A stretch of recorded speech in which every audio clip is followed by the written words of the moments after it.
Margot Trouville, on est à 8 jours de Noël. Avec les virus qui circulent, Margot, devrait-on tous faire un autotest avant de retrouver nos familles? Alors, si vous êtes en famille, c'est vrai qu'il y a un maillon faible qui se mouche beaucoup, qui a de la fièvre, qui ne va pas bien. Ça peut avoir un intérêt pour savoir ce à quoi vous êtes confronté et surtout, Roselyne, pour adapter les mesures barrières. Parce que c'est quand même ça l'intérêt Mettre un masque. principal. Le professeur Louis Soula de SAMU Urgences de France me disait qu'il y avait déjà des services d'urgence qui utilisaient ces tests parce que ça coûte moins cher à faire qu'un PCR. Comme ça. Ça coûte Ça, prix conseillé, les 8 tests euros. de dépistage grippe-Covid, ils existent déjà. Oui. Ça, c'est un nouveau test. C'est un nouveau. Qu'est-ce qu'il a de particulier? Il a de nouveau qu'il est recentré là, donc c'est plus trivalent, c'est grippe ou Covid, et qu'il est sensible contre la souche de la grippe qui circule actuellement. Ok. Meilleure sensibilité, il y a plein de laboratoires qui en fabriquent, mais celui-là, il est disponible en pharmacie. Il est adapté à la souche qui circule en ce moment. Exactement. Et puis, il est adapté aux enfants aussi. L'écouvillon est assez large. C'est plus l'horrible Donc coton-tige. on n'éternue pas à chaque fois, on fait des petits tours et puis après on replonge le coton-tige, c'est hyper simple, dans la solution qui est en dessous. Et puis en quelques minutes, vous voyez si une deuxième barre apparaît sur la barre verte, c'est la grippe et le bleu, c'est le Covid. Et c'est fiable? Alors quand c'est positif, c'est très fiable. En revanche, quand c'est négatif, c'est pas à tous les coups. C'est pour ça que si vous êtes bourré de symptômes, ça peut être un faux négatif. Ça peut être un faux négatif. Donc, dans la majorité des cas, c'est fiable. Mais je vous dis, si vous êtes bourré de symptômes et que vous avez un négatif, vous n'allez pas sortir. On peut quand même porter le masque.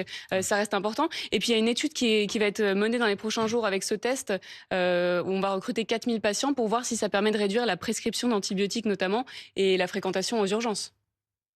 Donc ça, c'est intéressant. Alors, plusieurs marques proposent des autotests. Ouais. Celui d'ici, donc, a priori, est efficace contre la souche A. Souche A, ça veut dire quoi d'ailleurs? Alors, en fait, il y a en gros, pour les épidémies humaines, il y a du A et du B. Dans la famille A, ça fait comme une généalogie. Vous avez du A H1N1 et du A H3N2. Et là, c'est en gros à égalité, c'est deux souches de variant A qui circulent en ce moment. Il y a du H1N1 et il y a du H3N2, sauf que on aime bien les choses un peu plus compliquées. C'est pas la version classique, c'est une version qui avait circulé dans l'hémisphère sud lors de l'épidémie de grippe l'été dernier, et une version un peu mutée qu'on appelle le sous-clade K, donc du H3N2. Et cette version mutée, elle est quoi? Elle est plus dangereuse, plus transmissible? Alors, selon les virologues, il n'y a pas d'indice particulier sur une virulence plus importante qui serait intrinsèque au virus. En revanche, il pourrait être plus contagieux. C'est ce que m'expliquait Antonin Ball, qui surveille les virus respiratoires aux hospices civils de Lyon.